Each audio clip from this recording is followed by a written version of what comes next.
ladies and gentlemen, dear representatives of the media, it's an enormous pleasure for me to welcome you all, and obviously to welcome my colleagues, the foreign ministers of the European Union member states, to Tallinn for this informal meeting of the ministers. As you see, we have a nice Estonian summer weather. Usually it's much worse than that. But nonetheless, I hope for a very constructive round of discussions. We will kick off the meeting with a joint session of the foreign and defense ministers, obviously discussing the future of European defense cooperation. That will be followed by the foreign ministerial meeting, and the topics include, as you might expect, the situation in North Korea, the ways that European Union can influence that particular country in order to bring it back to the internationally acceptable behavior. Needless to say, everyone is very concerned about the recent missile tests as well as the detonation of the nuclear device.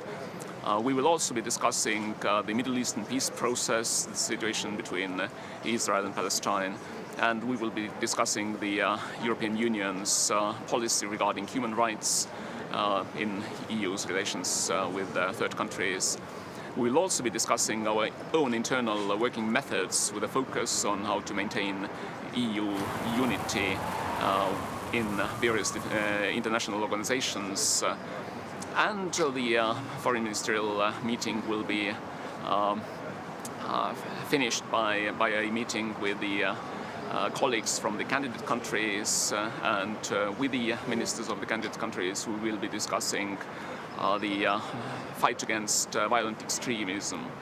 And after the conclusion of the official part of the informal meeting, I will host lunch for the colleagues from the EU Eastern partners.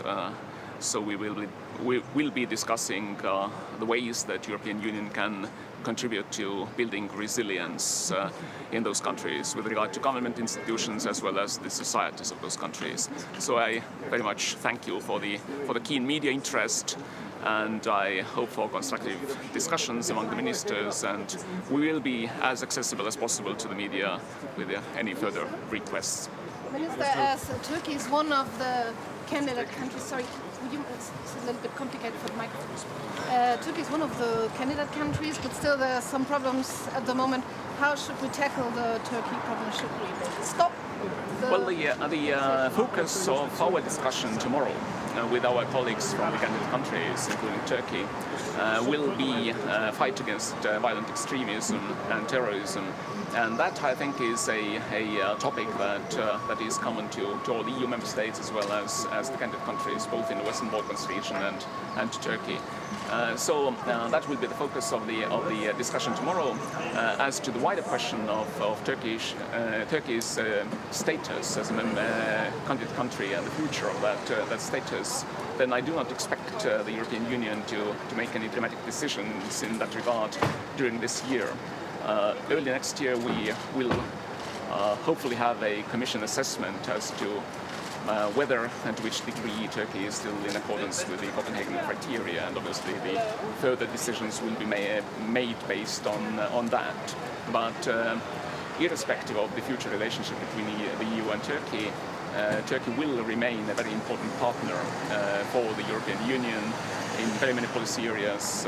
Immigration obviously is one of them, but Turkey will also be an indispensable player in the wider Middle Eastern security.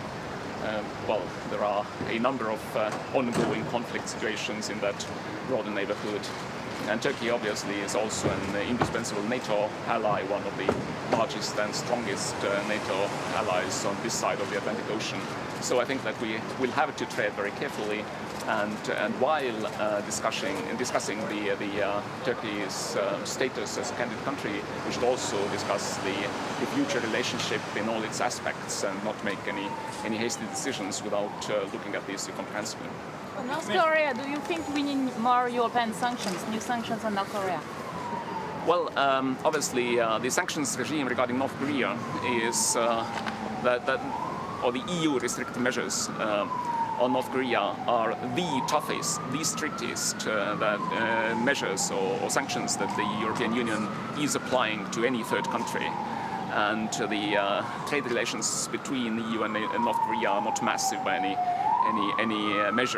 measurement. So there is only so far we can go further before hitting the absolute zero. But obviously, in the broader international context, within the United Nations and in other international fora, EU is an important player, and I think it's important to build a consensus within the European Union and among European Union member states on the issue of toughening the sanctions regime, on putting additional pressure on North Korea in order to bring it back to the internationally acceptable behavior, and obviously simultaneously trying to prevent a further escalation of the situation, because obviously right now with the ongoing missile tests, it's not impossible to imagine that a technical failure or a human error can result in catastrophic consequences, and that's, I think, something that we all want to prevent from happening. What should the EU do about the situation in Myanmar or Burma? Well, it's not on the agenda, but obviously, as the situation is of great concern for everyone with regard to the situation of the Rohingya community, I do not preclude the possibility that it will come to our table, and if that should be the case, and there is something to report back to the media, we will no doubt do so.